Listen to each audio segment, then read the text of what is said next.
እንደዚሁ የግብ ቋሚ ለልሶበታል። በኢትዮጵያ ዋንጫ ፍጻሜ ሲዳማ ቡና ወላይታ ዲቻን 2-1 በማሸነፍ የ2017 የኢትዮጵያ ዋንጫ አሸናፊ ሆኗል። የአውሮፓ ኔሽን ሊግ የፍጻሜ ጨዋታ ዛሬ ምሽት 4 ሰዓት በጀርመን አሊያንዝ አሬና ስቴዲየም ፖርቹጋል ከስፔን የሚያደርጉት ጨዋታ ይጠበቃል። በኢትዮጵያ ዋንጫ ፍጻሜ ሲዳማ ቡና ወላይታ ዲቻን 2-1 ሲዳማ ቡናዎች ጨዋታው መምራት የሚጀምሩበትን እድል በመስፍን ታፈሰ አማካኝነት አግኝቷል። አዲስ ከማገናካውኑ ሰዓት መመልከት ጀምሯል። የኢትዮጵያ ቡና አፄ መስፍን ታፈሰ ፍቅረ ኢየሱስ ተክለብርሃን በተጠና መልኩ ነው የማዕዘን ምቱን የተጠቀሙት። ካርሎስ ዳምጦ ፍቅረ ኢየሱስ ተክለብርሃን ዲቻን ብቻ መሬት ለመሬት ነው ተጫዋች ሆኗል። ኳሱን ለደስታ ደግሞ ያቀበለው ደስታ ደግሞ በቄንጠኛ መልኩ ተከትሎ ኳሱን አሳለፈለት ለመስፍን ታፈሰ። መስፍን ታፈሰ ወትሮ በሚታወቅበት ጠንካራ እግሩ በቀኝ እግሩ ኳስን አክሮ በመምታት በቢኒያም ገነቱ ቀኝ ጎን ላይ ኳስ አረፍሽሏል። ቢኒያም ገነቱ ኳሷን ለማዳን በጣም ያለውን አቅም ተጠቅሟል። ኳሷንም ነክቷት ነው የገባችው። ግን በጣም ጠንካራ ኳስ መሆኑ ተጫዋቹ ኳሷን እንዳይመልሳት ተጽዕኖ አድርጎበታል።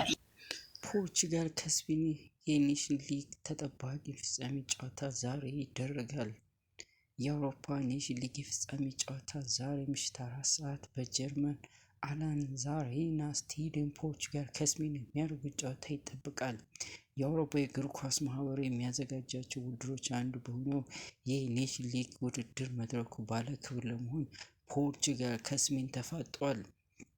ፖርቹጋል በአንጋፋው አጥቂ ክርስቲያኖ ሮናልዶ የተመራች በግማሽ ፍጻሜ ጠንካራዋን ጀርመን አሸንፋ ለፍጻሜ ደርሳለች። መድረኩ ዋንጫ ለሁለተኛ ጊዜ ለማንሳት ወደ ሜዳ የሚገባው ሮበርቶ ማርቲኔዝ ቡድን ያለው ስብስብ ከግብ ጠባቂ እስከ አጥቂ መስመሩ ድረስ አስፈሪ መሆኑ ይገልጻል። በወቅቱ የአውሮፓ ሻምፒዮን ስፔን ብሔራዊ ቡድን ታዳጊ ከነ አንጋፋዎቹ ጋር በማጣመር ውብ እግር ኳስ የሚጫወት ቡድን ያስመለክቱናል።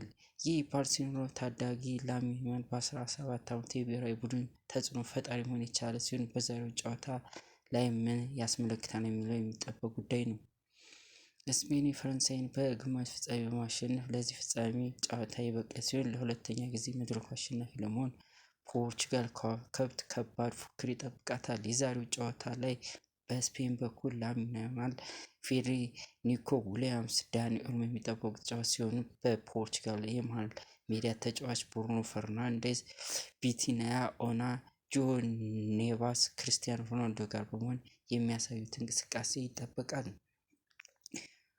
በፖርቹጋል የኔሽንስ ሊግ የመጀመሪያ አሸናፊ ሀገር ስትሆን በፈረንሳይና በስፔን ቀሪዎቹ አሸናፊ ሀገሮች ናቸው። የዛሬ ፖርቹጋልና የስፔን ብሔራዊ ቡድን አሸናፊ የውድድሩ ባለ ሪከርድ አሸናፊ መሆን ይችላል።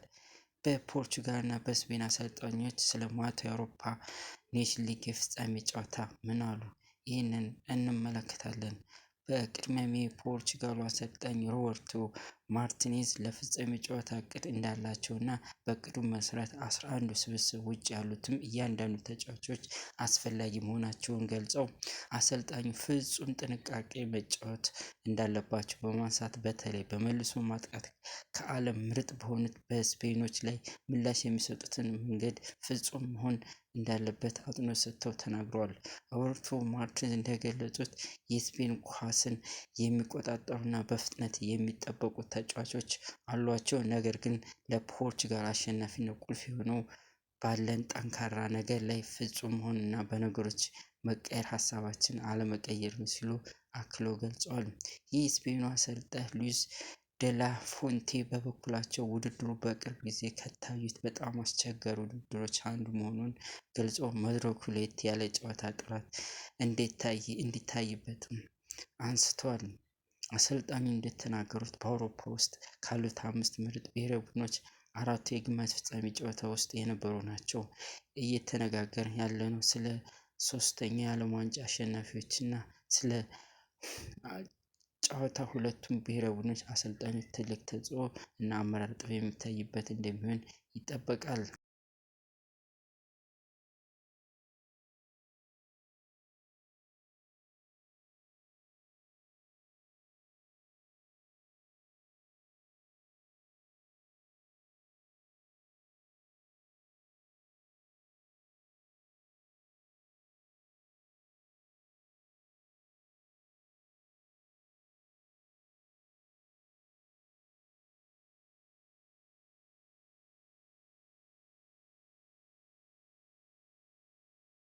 ሮበርት ማርቲኔዝ እንደገለጹት ስፔን ኳስን የሚቆጣጠሩና በፍጥነት የሚያጠቁ ተጫዋች እንዳሏቸው፣ ነገር ግን ለፖርቹጋል አሸናፊነት ቁልፍ የሆነው ባለን ጠንካራ ነገር ላይ ፍጹም መሆንና በነገሮች መቀየር ሀሳባችንን አለመቀየር ነው ሲሉ አክለው ገልጸዋል።